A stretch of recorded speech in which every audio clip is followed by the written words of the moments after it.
بسم الله الرحمن الرحيم الحمد لله رب العالمين الرحمن الرحيم مالك يوم الدين إياك نعبد وإياك نستعين اهدنا الصراط المستقيم صراط الذين أنعمت عليهم غير المغضوب عليهم ولا الضالين.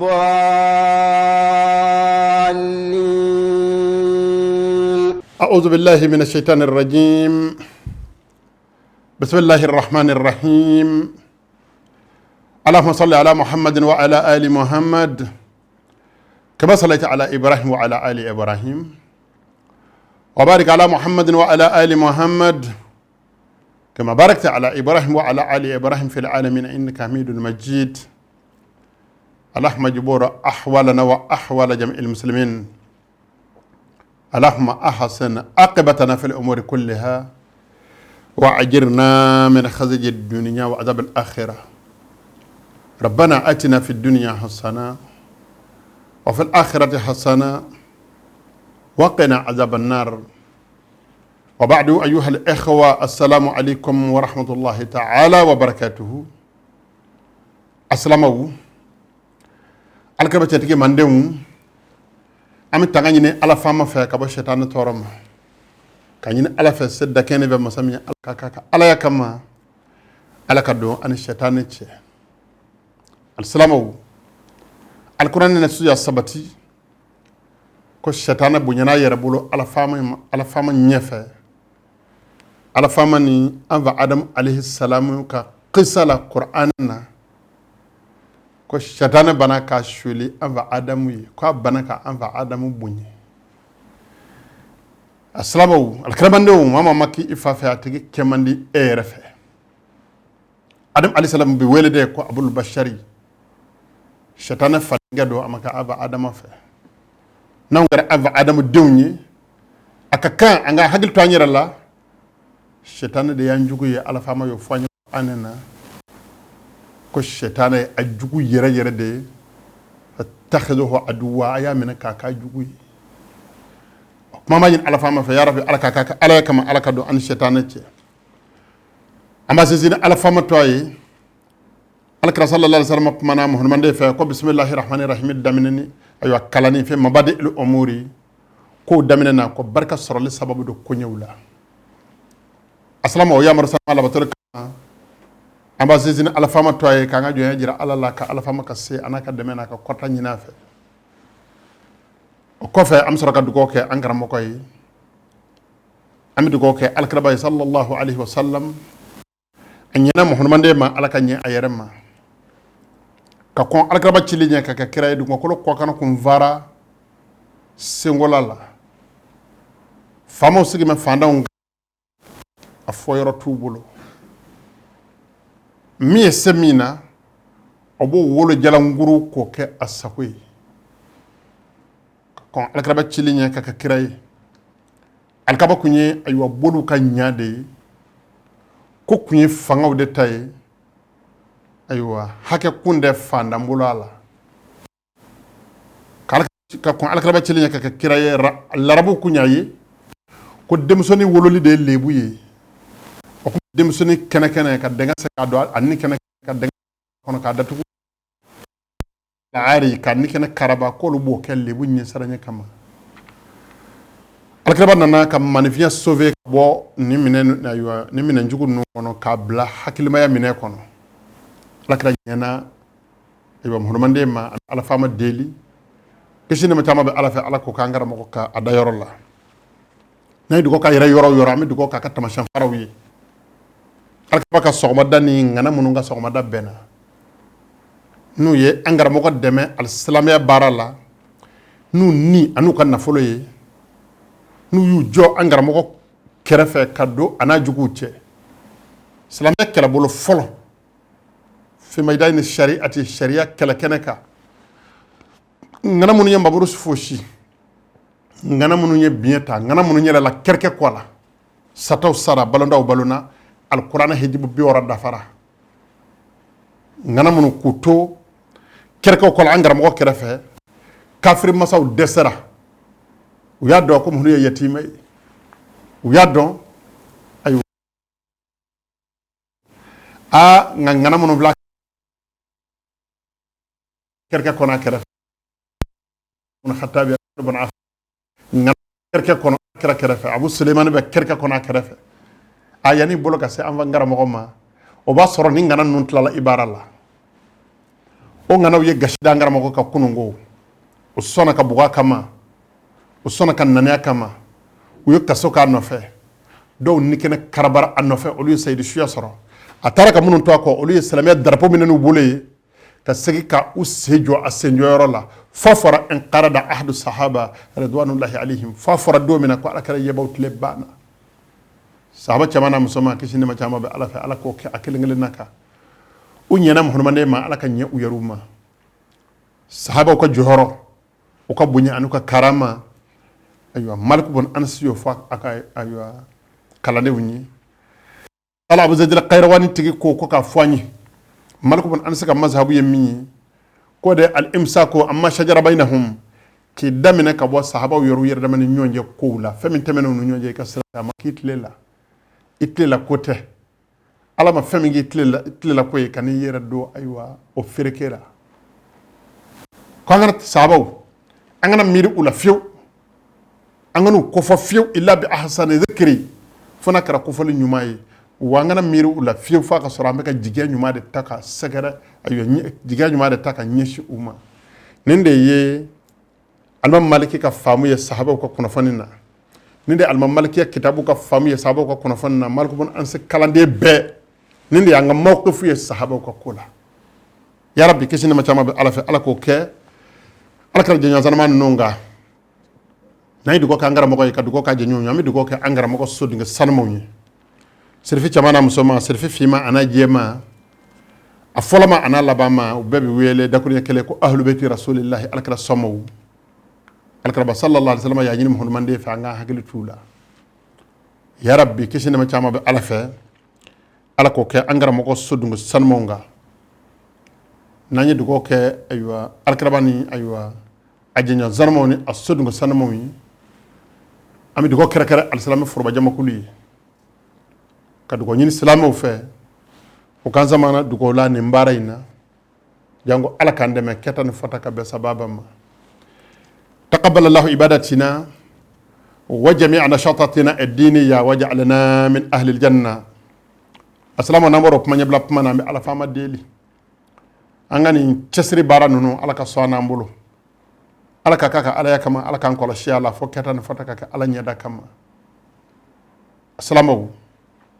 nanye odugo sanuma ke kanji ginya ala fama na ko ala fama sona ko dugo minena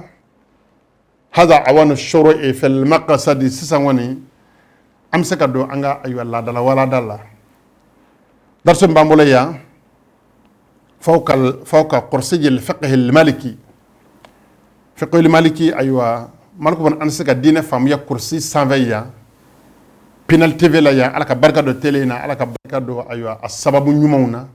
alaka barka do tele barakala wala alaka barka do salame tele bela assalamu ni ala sona ka fo aywa ansagra kursi save wala mbambulo anya foye amisaka ni sigi sekinaye awala da juru sirledo aywa wala da temenela wala da temene angwama angwanye kitabu sheria kitabu barkale ndayela nato ko aywa lashmawi kitabu ode bambulo halibi bisigina no sigi sekinaye wala da kor joro yormena insha Allah ta'ala amina wala da kura wuliye yananga aywa do wala dala amba jira al-salamu la halibi nyombla sira do konna fiku ko ne kera kisi siraybi ni mami jenga ka bo ama be fereke ibulu qur'an qoroto fotugo hadisa qoro fotugo fonjongo shia mi vle kana ola demson ve nema dala fanga be mana bile ko fara nyonga tabaka ilmiya mi ya kodo on ve malila ya marhum de ba waga nun tle fana karama ko tle Cheikh Ousmane Kalafou tle Cheikh ayo Thierno Oumar tle odo olu belejele ka akida kunya kelenyi o ka mazhabu kunya kelenyi o ka wujhatu kunya kelenyi kala ne mbi boli olu ñoje kala yoro la o ni ñonje ayo foñongo daye masa alaw famu yay nga bi avion go tle boira dem son dona avion gono ka jeen fanda nane boli do baby ñeni cioxorba sanama mono vone wala ma rasxona mono vo mono mbalole ya larabu mabol larabu la kanaya ki ñenu ñey ñoñi ki jonu ka ili mono make u ka sebenu mata larabu jamana ka larabu gunka ko larabu yu ka sebeni ye ki ma ñakala anya kala fitini larabu gunka on dara Mauritanie ngana ya ñine nga anvawla Mauritanie ulama u rasxona ala sa touré ñin ngal ke awna قال ستوري كله شرح في الباقوني أنغنا أيوة أنغو وكابلوني دو أنغو على كنغنا غافاتورا ويدو كاي ولامي على فوق بركة أنغنا وكابلولا دومينا ولو كن يشيفاي كليني وكا نبي ننتلي كوراي مبولي ماشيا بدو بيا nin kalambulon banunu nin doni ba banunu o ka nyina be kono o ma min fo nu ma sebe o de be demsen chifun dabi ka yala o yu bolo chi fefe ma ko ne njeme demsen be fe ka foanye bi ko be finedo op mani mami yera to demsen bolo a na chene e bolo mame java ko ere de yera java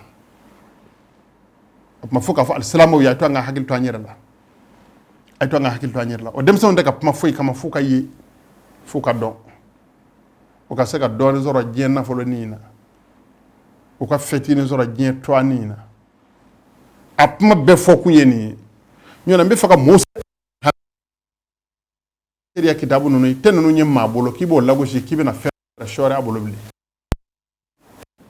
ma shi bedo be sena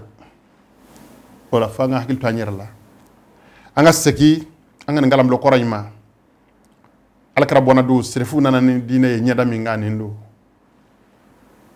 kunda on Cheikh Ahmed Bakay kunta jura yow Cheikh Mukhtar Kabir kunti dewna mode nana ni dine famu ya mi ngani ndo woni faso mo njera ku bolo di nyoma dine bara la flawla Cheikh Ahmed Masana ka faso bola Cheikh ayo Mohamed Abdoulaye Souadou ka faso be ola Cheikh Ousmane Sosoka faso be ola wala al-islamu woni ngana monu njera ku bolo di nyoma dine barala a belejele mi dine ye ka famu de la kunda nya ashaira wiyo ka kala no beku maliki yuno do ka kala de beku nya maliki yuno wi sufi yuno kundo o ka kala de be sufiya wi alhamdulillah rabbil alamin flawiye juruta ku cesiri barami wala islamiya ka sigiya ka islamiya sama ka sigi alakara ka ayo sigi chugo ka Cheikh Ahmed Masana ala sona alaka jonga nyuma o de resira le boloya ka chewkala alaka dinana ka muso kala alaka dinana ka qur'ana durshi ayo aka kala newna ka sharia ka dabu belejele faranyonga ka ilmu haqiqa soro ka sharia sigi alakara ka ser ayo sigi chugo la ka sharia tatbiqu alakara ka tatbiqu chugola o kala da masana ya Cheikh Ahmed Masana asababu ya alaka jonyuma ayre koloshi mena fola ka se alama ka so ka nyina ala fa ala sona anga tarkhila nyona manja yaw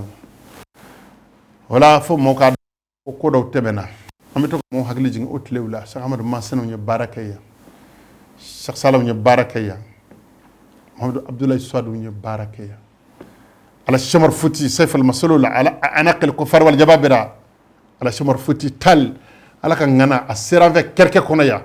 kerke jume sharia kala so kerke amma doni masaya ya amma doni santuge ne wartige annana ya la ilaha illallah kerke kono de annana ya ila kalimatillahi azza wa jal ala ka puma kortali kama annana ya de aywa boliso cili kama komaso cili kama ala sɔnna ala ka la'arifu billahi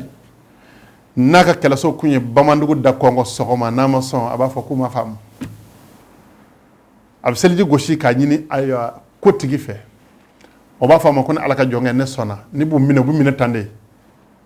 a bɛ yamaruya di a ka cɛw ma u bɛ da kɔngɔ cɛw bɛ muso kan fɔ a bolo a b'u kunkolo di ka ayiwa a bɛ ji don u kunkolo la k'u kunkolo di ka salamɛ tɔ ayi wele u la k'u don seli aran na u bɛ seli ala ye musow y'a kɛ ten o la ala sɛmuru ni min kɛ yan mali silamɛ ɛsɔri b'a dɔn a taariki tɛ se ka tunu ni maa min bɛ fɛ k'a dɔn ko ala sɛmuru ye maa min ye taa kaye da ma i don dɔ kaye da fɛ a fɔ ka kɔɲɛkari jiri la k'i b'a fɛ ka sɛmuru ka tata ye a ka kɛlɛbolo tun bɛ si karanga min kɔnɔ k'i bɛ fɛ ka tata ye n'i ye tata ye ni ɲɛ ye o don de i b'a dɔn ko ala sɛmuru tun ye cɛ ye ala ka hakili ɲuman di an ma ala ko k'a ka alaya kama an faw an'an mɔkɛw ka sira jɛlen an bɛ fɛ ka o de ayiwa sira fura k'a jɛ k'a fɔ ko ninnu kun ye dugɔjabitigiw ye kabako min bɛ kuma kura fɔlaw da n'i ye nin maaba ninnu dɔw to a fɔ ko dugɔjabitigiw kun don ko n'u y'a fɔ ala ye ala bɛ sɔn u b'a fɔ ko k'a fɔra k'u ni jinɛw de tun bɛ ɲɔgɔn fɛ komi ala tɛ se jinɛ de bɛ se o de la olu ye jinɛw bila ala nɔ na olu yɛrɛ fɛ ala tɛ se jinɛ de bɛ se subhanallahi ni jinɛw bɛ se n'an bɛ fɛ ka lafiya n'an bɛ fɛ ka barika sɔrɔ n'an bɛ fɛ ka segin an danbe ma an bɛ segin olu ka kitabuw de ma kayfa kana husuluhum alal islami u ye silamɛya sɔrɔ cogo di n'an y'u ka taama sira filɛ law mashayna mishiyatahum n'an taamana u taama cogo la ala bɛ sɔn n'an ma ku u la an yɛrɛw b'an damata hɛrɛ sɔrɔ ala faama fɛ nka n'olu taara kɔrɔ fɛ n'an taara tile fɛ an bɛ kɛ dɔnbaa la fili an bɛ kɛ bolokɔni tamasiyɛn an bɛ kɛ n da sidɔn ye ala k'an kisi an ma nin ye kɔnɔnajɛya ye ka fɔ denmisɛnw ye ala ka faamu cogo ɲuman di an balima asilama bɛɛ lajɛlen ma asilamaw n'an se kɛra ayiwa kɔrɔseyu lifaqihil maliki sanfɛ Penal TV la walada jɔlen don fiqhul maliki ka sariya kitabu min b'an bolo a tɔgɔ ye ko al ashmawiya l'ashmawi kitabu a sɛbɛnna fil ibadati ala bato cogo de la ala madhhabi sadat al malikiya kundigiw ka tasira ka malikiya ayiwa ŋanaw le sheikh abdulbari cɛkɔrɔba min y'a sɛbɛn a tɔgɔ ye ko abdulbari al ashmawi a ka dugu awa الرفاعي أيوة أكا ورد التاسرة كوني الشيخ أحمد الرفاعي على كوليون أنا من بيويلك الشيخ أحمد الرفاعي أكا ورد التاسرة أما كندو أما تقربا كفى بجي رسيسا مالكي أما كندو صوفي أما كندو يا ربي ما كورا فلو كوني نو جانيانا فوي ورد تكيا كسابو مو نو كورو كتاريكا لاغوشي كصوفيا لاغوشي يد لاغوشي من دا كاو مو دا دلو كاو مو دا جنايا كاو مو دا شيني كاو مو دا ايوا دبل جوغيا كا ويا لاغوشي تشوكولا فو لامني باو سكارا ngani asabane de sheria kitabu kono ko ni kitabu yizebemba ko wurti tasara makundo o amma le yere yanda don nga anya ka sebeni ya ka sebeni serama ya ka sɛbɛnni in bɔ ale tile la ka anw fɛ sɔrɔ yan diɲɛ bɛɛ gouvernement ka nafolo m'o baara kɛ larabu nafolo m'o baara kɛ cɛkɔrɔba ye sɛbɛnni kɛ ni ala danaya min ye a ye sɛbɛnni kɛ ni ala ɲɛ siranɲɛ min ye o ikhlasu no ala ɲɛ siranɲɛ o de ye sɛbɛnni in kɛ ka diɲɛ kɔ na a ɲɛ boli alimami maliki ka mazhabu bɛ diɲɛ yɔrɔ o yɔrɔ n'i ye lasumawi ɲininkali kɛ i bɛ ayiwa lasumawi sɔrɔ karamɔgɔw bolo o kalan bulon kɔnɔ u bɛ mɔgɔw kalan na masih ma bila kata ye ala ka ala ya fanga de taara n'a ye wala preuve de b'an bolo preuve concrète de b'an bolo ko an bɛ kitabu minnu kan ka ala batow kan ko kitabu ninnu bɛ ala ka ala ya tɛgɛ de kɔnɔ a bɛ ka yaala n'u ye wala ni maa bɛ fɛ ni ala ka ɲɔgɔn ye i hakili to o kitabu ninnu na a faamu cogo ɲuman bɛ ala fɛ ala ko nɔgɔya n'an balima alisilama bɛɛ lajɛlen qala al muallif rahimahullah ni maɲɛbila kuma tɛmɛnen kitabutigi ko ala ka hinɛ alisilama siw la kitabu in daminɛna ayiwa waladaw daminɛ bi daminɛ safaha min na u y'a sɛbɛn safaha sanfɛla la ko wa anihkum bainahum bima anzala Allah ko mo hodo ala fama kala yini do mo hodo kiti tike imando ni nyonje ni feñ ala fama e min jingi ala fama ka kitabu kiri tike uni nyonje ni ala ka kitabu yi وفي الآية الكريمة إيمان بأن الفقه علم الأحكام الشرعية ni aya ba fam ni aya akore ali bala ambi fam ya sora la ja fiqhu ye islamiyya sharia o kitu doni ja ode fiqhu ye o kalande bi wele ko fiqhu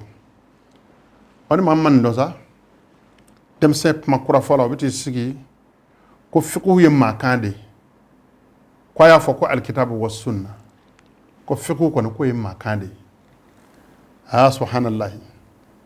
Quran aya refleka fani ko ala ka kira ala yamaru ye ka kirtige imando nu ñeñe bi ma anzalallahu ni fani ala kir aywa kitab min jingi ala ka satama ka kir ke tuko ni kitabu aywa kitabu ye naka sunna ye o fefla famu farale ñongo de wele ko fiqhu wa huwa al khayru kull al khayri fiqhu kalande hera bela sanada ala ka baka dalan aywa nabi ma dalane côté ako man yuridu Allahu bihi khairan ala fama la khaira la yin mami yufaqihu fi din ko abo tigala ma la fam ya dinena ni vamuna amba dongo jafe ko kala de khaira bonday ni mami do na fa ko ray ko alay kan khaira o kuma sena ma fahumul mukhalafati la ko ray ni mami mbana la ka fle fen vuye ala wotigi jaka khaira la تبتيجي بنا كتاب دايلا أيه بسم الله الرحمن الرحيم السبع وي على كرك السنة لبتولي دي وي كتاب تيجي كلا لدا دي وي بسم الله الرحمن الرحيم بركة ينينا براجي ينيني دي بسم الله الرحمن الرحيم كوراي كوني زين نمباري نانا على فما توي الرحمن جين هنا اللوكالي تيجي دو جين فوربا هنا تيجي دو كافرين السلام بيجامع هنا منا شيكون دالا جان كنايا داهر من يومان نفلو الرحيم لا هنا كرنغرلي تيجدو لا هنا كرنغرلي دو نمؤمنوي منو فاتورا كاسرو دامه الله ولي منين على نكا كيراولا ولو دي هير هنا تيجي القيامه كافرين نيروتي القيامه هنا بس القيامه يوم الجزاء دي سراو من دو سراجمه على باتو نيوما من غير جينا يو سرا دي تام من القيامه مامي ما فنجيا اوتي كفند القيامه فويتو تيجي وتجي على القيامة فوق جانب تسمع مصيره النار وتجي لما الله بينور جانب تسمع على كان جسامة. أما كتاب تجي بسم الله الرحمن الرحيم كلا حلبي أنغرا مقاي بسمة قرف وشكو لاتل أمبلو كنا جاء كافة سلام بي الشيخ مسواه هو جاي جزاه الله عنا وعن الإسلام خيرا أنغم توقع فانا بمولا كو بسم الله الرحمن الرحيم كون ينزلنا على تقبل كماي مسواه هو جاي التصحيح النبلو كوي ko ye fili de bamanangana ko ni ko nya zinzina ala to barka may ko kore ala to ka can do bala barka tamina op mané zinzini a barka may ne ko angara mo ngi cien fo akwa manga fote ko be fode bismillah nya zinzina ala to barkay assalamu ko hagiltunna ala ka fam ko nyuma di anambal assalamu bela jelema qala shaykh taqrabako ni yandone la smawi kitabula تقربا من الأسماء السبع أكو الإمام مي نيما يا على عالم الدنبادو على علامة الدنبابادو عبد الباري من عبد الباري على العشماوي الشماوي دغمادو الرفاعي شيخ أحمد الرفاعي كورد جاسر مادو رحمه الله تعالى على كهنا تقربا لا على كهنا السلام شو بلا جليل تقرباكو عبنا بما السبب الوحيد والبائث على تأليف هذا الكتاب سبب نما من أبلا كان كتاب سبع أبنو نيفهم قوي أولو تسبنك كسانو يني وتسبنك كواري يني وتسبنك كبوني يني وتسبنك يرجع كما جانو موكا فانغالامه أي سبنك كون مينغا ما أي كتاب سبع كون مينغا ما أبنو نيفهم آيات لو ماجو ako sa'alani ba'dul asdaqai ako terdo yani nefe ana amala muqaddimatan ko nga nyebla li fin do bara fil fiqh la ala madhhab al imami al malik at-tasraka malik ibn anas mi malikuye na fatwa yako Anas radiyallahu anhu alaka jin ka bama ako fa ajabtuhu ila dhalika kunya tigi jabi kata o barama rajiyan li thawabi kun jigi be baraji ka baraina alafe la ilaha illallah muhammadur rasulullah ala ni jogoro jamanu no nyena amma alaka nyewma akwale terdode na faye ko Sheikh Ahmad Rifai ko ala sona ala yiswa ka noro la ala nyenima ala don nyuma min de ema amba fe iga sabani ke fiqo kitabu sabah halli matana yoroja aka muqaddima ya aka nyebla fenye fiqhu la kala ndo mi saka min kala ka batu nyedoni ay ambo nyini fe ko kanyi kwale ma ko tiga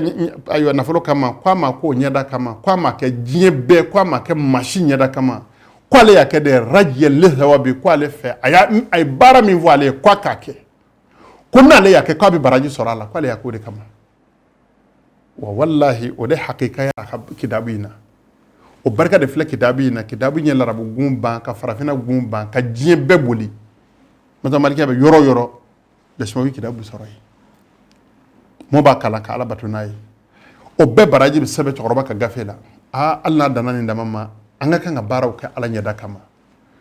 salamu ayaka ala jati kama ka zama dukola ala kandeme ala nyada nyini ni baraw ala kandeme o kelila ala kandeme ngani ka jeya ka nyishi ala famama assalamu faqad fataha al-muallif rahimahullah kitabahu al-hasana aka ni kitabu nyuma mbanya aya dayale بالطهارة السنوية دي أي سنوية دي كي كتابو بوندا فولاي كما هو عادة المصنفين إنا فوئي كتاب السبنة وكالا داي چوكو منا ولكون الطهارة مفتاح الصلاة أنا كداك فانا سنوية سيلي داي للادي نسنوية تي سيلي تي سيسا ناما نيكابنا بما سيلي كيتو نفونغا فاقا سنوية فيه فولا نسنوية سيلي بسرقا داي وهي أفضل العبادات سيلي فانا ni sanu yakera ale dayala yoray ale fana de alabato belaf samandiye kelmatu tawhid ko fe wala assalamu alaykum min wele ayaka kitab dayala ni fami sharia ba wele ko at-taharatu ko sanuya taharatu lughata al-arabukana an-nadhafatu wan-nazaha oday adama de farkulu sanuya li anaka dovini sanuya li ko salahan don boko bengana نفرق الطهارة إزالة النجاسة وديك الصفة ولي أو ما في معناها ولا ما فهم بالصفة معنانا بالماء كاولي نجي وما في معناه ولا ما كاولي نفهم بالجيم معنانا وهي أي الطهارة واجبة كتابا وسنة وإجماعا فهم بويلك السنوية أسلامي الشريعة تتر من داما jorom babolo ode wajibatun sanuya ye wajibi blede kitaban alaka kitabu ya wajibiya wa sunnata alaka sunna ya wajibiya wa ijma'u hadhihi al-umma al-akhira muhammad don ngai a wajibiya o kore ko ngate o lable jaku yako ne sayibo nyenyi ni ko nyeshido assalamu amimi nyini ni nyoraina anga jamana ko doni jamana ye ka koro kunungo na biyonga jamana yalamana kaka fenyini jamana ye o kama bi ibi musokoroba sambi wara sambi seki aka seliji ta chuko manye kumata janaba ko chuko ma ibi chokoroba sambi wara sambi seki sange med dakoro ye aka al-fatiha malatli ate aywa seliji ta chuko don ate janaba ko chuko don ngala jed dongo do da sel farda e duru ya dogoyra be flani sabasor misirla op manama ambolo di nyoma ka fere ke ko banan kele janama sigwa be chaya de ala ka ngishi o ma ala ka kele nyumande amma op ma nimma kwa bi deme iyere ki yere deme salamo ay hamini fenenu nyedoy fenyini ye tiye salama ka ke halala nyina kabalo i halala la لألا تكون كلنا على غيرك أي كان سري إتنا لا ويس شريعة كنيني فيني وده على كلامك وقالي أيوة قالي بفاني إن الله يحب الرجل المحترف فلا بتشف متى بتشف من النبي بارك كفيني كفزرع حلال الله كاير بلو كقدم يا بلو وقالي ما مسيرين دمانا nga jela bo dakunte fenyini ni du ko lo dakunte ka ba ko lo jokunte anni na var ko lo dakunte ay anni na var ko lo dakun ala fama fe o de ala batuli ma batu ni japu ya ble asalama chamana musoma beka alkaraba sallallahu alaihi wasallam yo fo mohodo mande ya mbe ala fama deli ya rabbi afam ci ko nyuma be ala fe ala ko noya anambal asalama bela jele alquran nasu ye sanuya sabati ka fo wajibi do ala fama mana alquran tiantigi la suratul baqara la ayat min ayam gan fila ko inna allaha yuhibbu at-tawwabin ako ala be tubi jonve jomno be seku ko kana ala fama manu tienana o yuhibbu al-mutatahhirin ala be sanuya jonve jomno no bu yarkum sanuya ku dovinu sanuya ku ka sel yoro sanuya jango ka se gale ala batu وقال عيدا على فما كمان كوكرا الكلام تنتقل أكو وإن كنتم جنوبا فطهروا أكو ناكر أكو جنابا نقول أفر لا نعلى كجون أيا يركون سنويا نبي فكا جرنا على الله وقال عليه الصلاة والسلام على كرا صلى الله عليه وسلم القرآن ينفو أمانو يني حديثي على ساتر كوتي كو السنة هي شارحة للقرآن كو السنة دبي القرآن ولا كان ينفو موي opma malangolo me jamana laban ka ko hadisa tayi ko yemma kan ko qur'ana dama alakra sallallahu alaihi wasallam ya hadisa fo aya do ko hadisa yayi sahaba ya hadisa lam alakra ba fo ya do ko hadisa yayi alakra mande ma fu samande salafu kono mo sange ma saba kono mo alakra ba ko ma khairul qurun qarni thumma alladhina yalunhum munu be muhammad mande beni doni ci nabi sallam ala nya katame beka wulu ya hadisa kala ka Allah bara ya do ko hadisa yayi المنبم ما ناني بقولولا هم أعلم الأمة المحمدية واللي محمدين بني دونيتشا وروات الأحاديث بلا نزاين ولا بدافعي على ساتركوتي واللي محمدين بني دونيتشا ولودي حديثا ولا في بوي ما تسكو بمانيوني ونجمع كل سنما ولو كلك أفكو حديثا يعي ندم سن ما برافولا بورا جيني فكنا على يرد دون ده جين بماتا دون جمانا بماتا على دون دوغو بماتا على دون على بفع كدون kasoro kani jo ko hadisa ko ayo boala hadisa tay qur'an dama de yayi ni yo dem sen lame ki ka dina jurusiro dem sen tala kabba almamba manane ka sirala kala kala naka sahaba u fili anga jamana nganaw torno omar ki jilo kanu torno amad hore nyobaw torno abakri baru torno ayo abdul wahab salim ni yen ngana non fili ni marhamu demba wagon vili ni cheikh modou zakoum vili ni cheikh ousmane kalafon vili ni aywa anga jamana kalamlong aywa korow ni angana vili ni ala do chew vili ni cheikh abdoulaye sadou vili ka cheikh amadou massanon vili ka mukhtar kuntam vili ka cheikh amadou bakay kuntam vili ka cheikh khalifa kuntam vili ka soraka ni bolo chori demsen shifina mi magote foila fo ale rabi don chogodi ne e sonoma ete hakili mai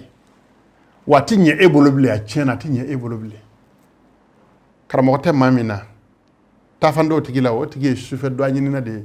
demsen mi mba fo kwale ko nununte o tigi teyo ne fana tada o ki karamoke e fana tey karamoke tila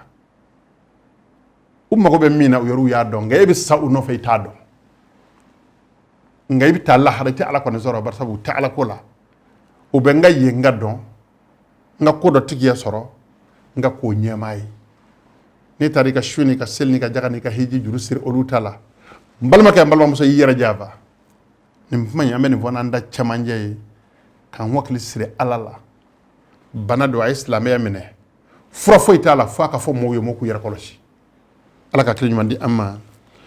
assalamu hadisa ya doye alkara mande ka ijma'u alkara naka sahaba wi baraka hadisa la alkara ba pima uye ne hadisa sahaba wala me wi hadisa chama durshi wi dina jo aka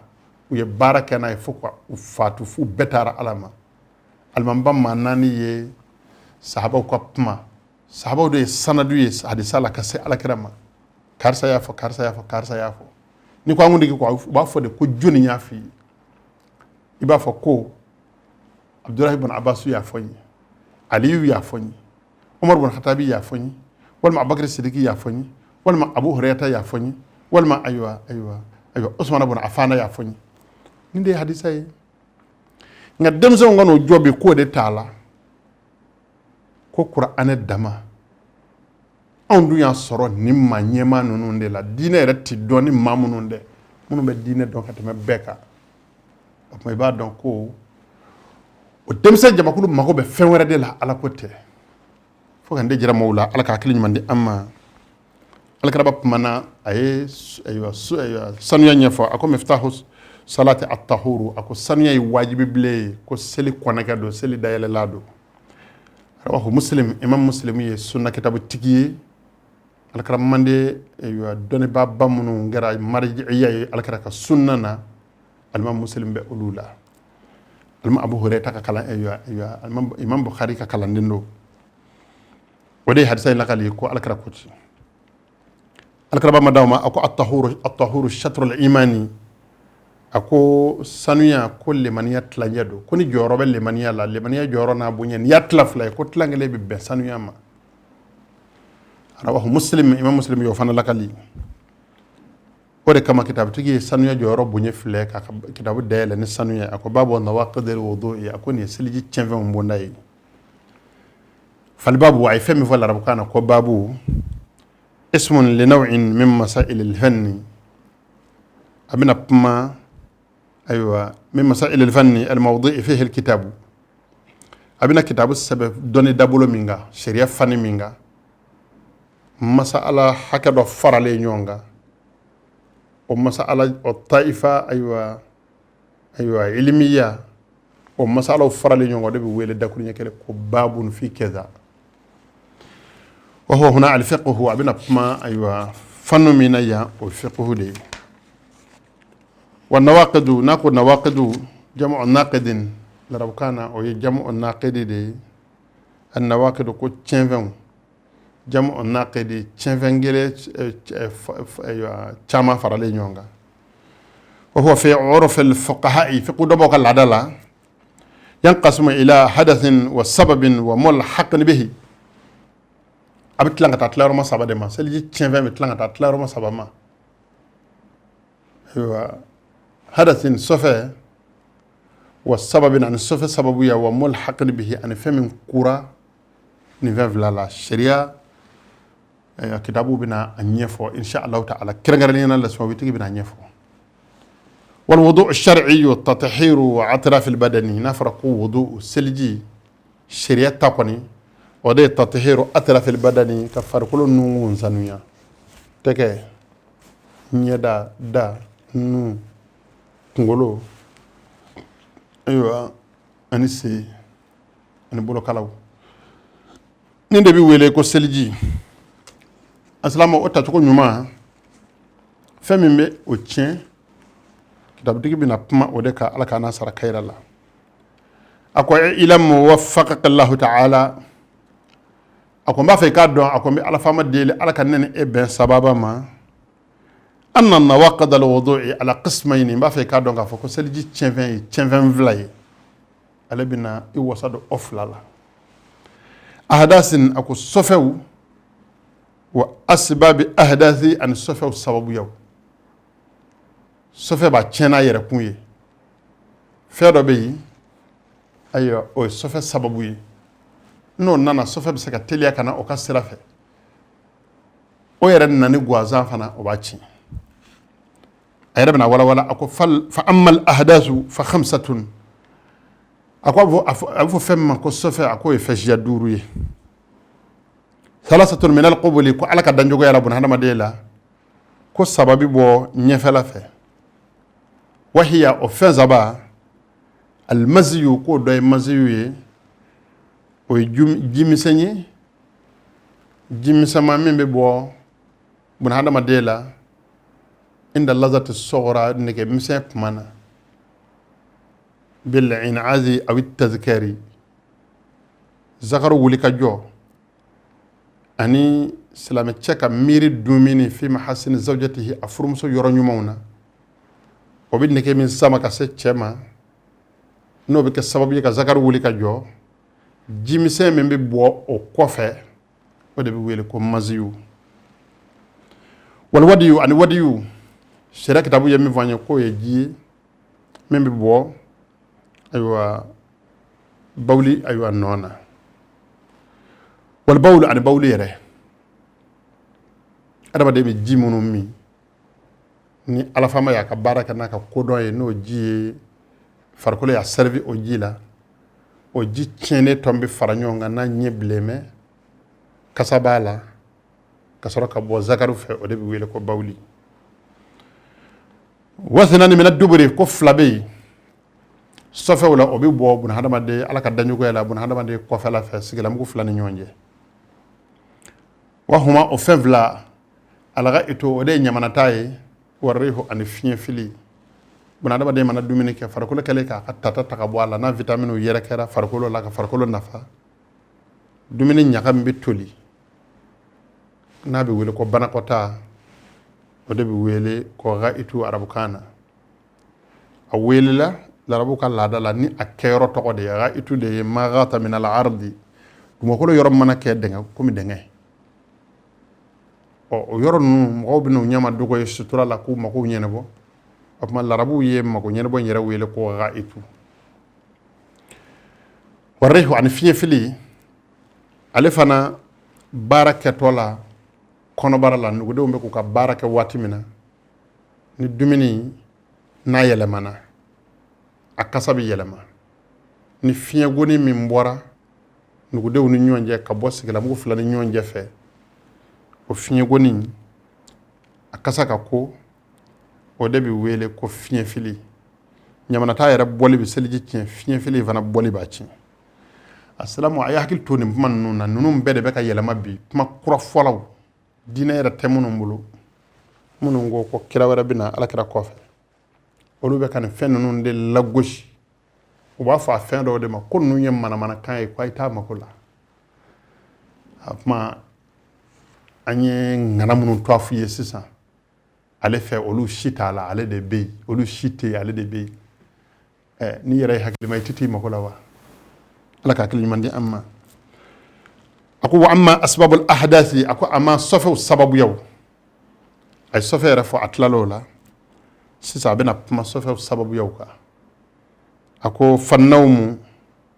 ako sunogo de safu sababu ye sunogo reta safu de kasata sunogo la ko kasaka ko wa banako tati boala banako ta te kwa bi ye kwa sunogo yere fleni ko ayo anogo ledu sunogo la halaya do de abina adama dema no la halay nani ma foko karsa ko sunokora wa huwa ala arba'ati aqsami sunoko yere tlamet la roman nani ka watla roman nani ni allah ta'ala salama ko ala sana ko sigi wera latigara qorsiyul fiqh al maliki save penal tv la ya amina o sunoko tla roman nani nyefo al islamawi opmano nani ma min bi seliji tien ka mbolo shi o ma ko jiri la ko ba tien min da tien amino fana jiri la ko ta tien islamo kamando no la iba don ko nie bato nyene bole ni korofo nyene bole ni ne ma korofo la ka dine te kele ni na joro ka be wajuli ke dengude kene ka be saya foye abi bana foye abi dengo foye abi furu foye abi furu sa foye la ilaha illallah feshebe kuma de bi noro nyona mi yere kera balaw yo no jugara na bey to anyini ni bonyi ni fenyini kama muno nanu folo ngoto ala ka soro mo foy nyenyi na ala kata formation shia do ketti ni o wajuri kala muso yu ka disaw meleke kata janaja kero la no sikira watti min salama mo ko bala janaja yere munyi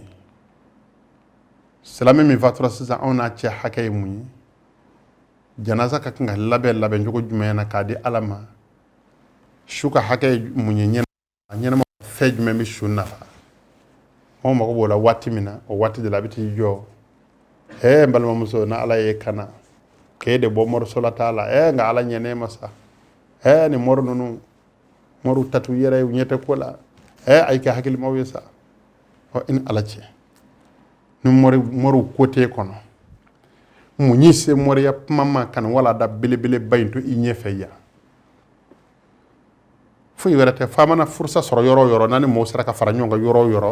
abe mission mina ay mission traité ay mission barake o te ala ko yewu o te ala ko hakilima ka do ko nunun te ala ko la nunun be die ko de la ma do mako de ka kanyene bo ñene ni sigira salamo ñu fekk bi fekku se alama janaja keneka salame fatule wala da bele bele de bey kapma saya reka moyi itit lawlaw hakem be ñena man shu ci itit lawlaw ñene mo ka hakem be shu na fa o yoro la ci sagat lawla a sanu ya cuko yere seli yere ke cuko akay ci sagat lawla ni pano be ko nakati jo ko wurdi yo moriya ni ndona warata i mago be ko were de la على الصنامة متشين فالسلام والسلام بالله فيها. بارك الله لي ولكم في القرآن العظيم وفي حديث نبيه الكريم إنه هو السميع العليم. ربنا أتنا في الدنيا حسنة وفي الآخرة حسنة وقنا عذاب النار. سبحان ربك رب العزة عما يصفون والسلام على المرسلين والحمد لله رب العالمين. بسم الله الرحمن الرحيم الحمد لله رب العالمين الرحمن الرحيم مالك يوم الدين إياك نعبد وإياك نستعين اهدنا الصراط المستقيم صراط الذين أنعمت عليهم غير المغضوب عليهم ولا الضالين